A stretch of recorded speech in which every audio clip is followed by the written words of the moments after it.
السلام علیکم ورحمت الله وبرکاته. ګرانو لیدونکو او اوریدونکو د ادب برنامې ته ښه راغلاست. موږ تاسې ته په دې برنامه کې د اوداسه آداب بیانوو. نو په دې برنامه کې موږ تاسې ته د اوداسه 14 آداب راغستي دي. نو تاسو کوشش وکړئ چې دا آداب یاد کړئ او په خپل ژوند کې عملي کړئ. اول د اوداسه لپاره پاکي اوبه تیاری کړئ. دوهم د اوداسه آداب کې د ثواب په نیت موږ تاسې باید اودس وکړو. دریم په اوداسه کې باید بسم الله ووایو. کله چې موږ او تاسې اودس شروع کوو د هغې نه مخکې باید موږ بسم الله ووایو. څلورم په اوداسه کې باید مسواک وکارول شي. یعنی چې کله اودس شروع کوئ د هغې نه مخکې باید چې مسواک ووهئ تر څو مو د خولې پاکوالی راسي، د خولې بدبویي مې ورسره ورکه سي. د کوم لمانځه په اوداسه کې چې مسواک وکارول شي نو تر نورو لمونځو 80 ځله دا لمونځ بهتر ده، یعنې ثواب یې 80 ځله زیات ده. پنځم په اوداسه کې زیاتې اوبه مه کاروئ. ډېر خلک داسې شته ده چې په اوداسه کې ډېرې زیاتې اوبه کاروي، بې ځایه مصرف کوي د اوبو. حتی که د سیند په غاړه هم ناست وي د اوبو خیال به ساتي. د اوداسه کې به ډېرې زیاتې اوبه نه مصرفوئ. شپږم د اوداسه هر غړی یا هر اندام له 3 ځله زیات مه مینځئ. ډېر خلک چې کله اودس کوي نو هغه شروع کړي وي اوبه ورته خوند ورکوي، ډېر زیات اوبه مصرفوي. 1 ځلې نه، 2 ځلې نه، 3 ځلې نه، 4 ځلې نه، 5 ځلې نه همداسې لګیایي. نو دا یو اندام یا مخ ته اوبه اچي تر څو یې ښه زړه یخ سي. نو موږ او تاسې باید د 3 ځلو نه زیات هر اندام ونه مینځو، ځکه هلته د اوبو اسراف راځي. اووم د اوداسه پر مهال ټوکې، خندا، خبرې، قصې، دنیاوي کارونه یا دنیاوي خبرې باید ونه کړو. ډېر خلک داسې شته چې کله اودس کوي نو هغوی پکې ټوکې ټکالې شروع کړي وي. یو اندام ومینځي، یو غړی د بدن ومینځي، نور شروع یې کړي وي دنیاوي خبرې پکې کوي یا خنداګانې پکې کوي یا یو بل سره ټوکې ټکالې کوي.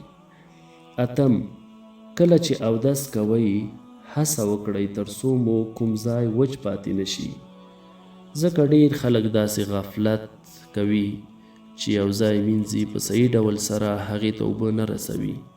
ډېری خلک مخ مینځي نو د غوږونو تر څنګ یې دا ځایان وچ پاتې کېږي، یا د ویښتو نه نکته دا د تندي حصه دا ترېنه وچه پاتې کېږي، یا کله لاسونه چې مینځي څنګلې جان ترېنه وچ پاتې کېږي، یا د پښو هډوکي دا بوجلکونه ترېنه وچ پاتې کېږي.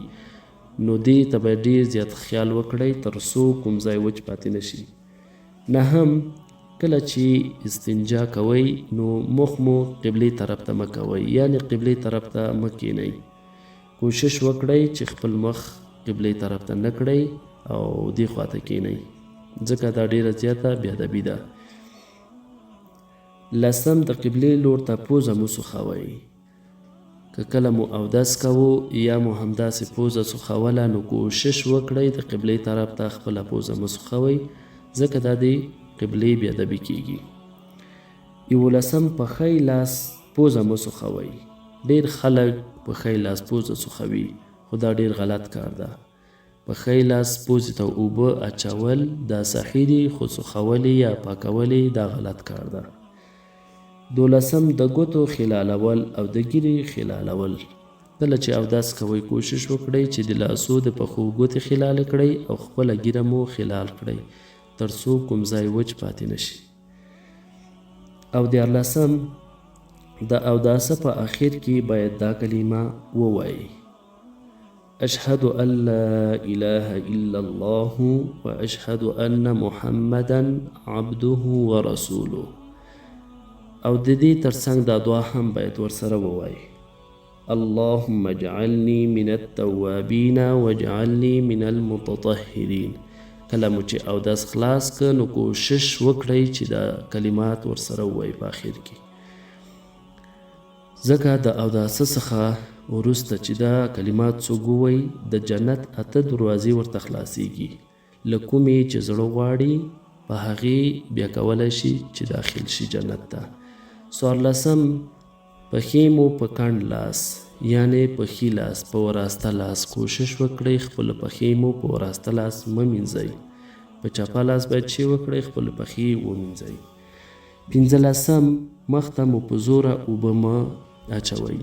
ډیر خلک داسې وي چې کله د دریاب په غاړه کینی یا کله نل راخوشي کړي د اوبو چې اودس کوي نو دا ډیر لپې ډکوي او په زوره زوره یې مخ ته اچوي.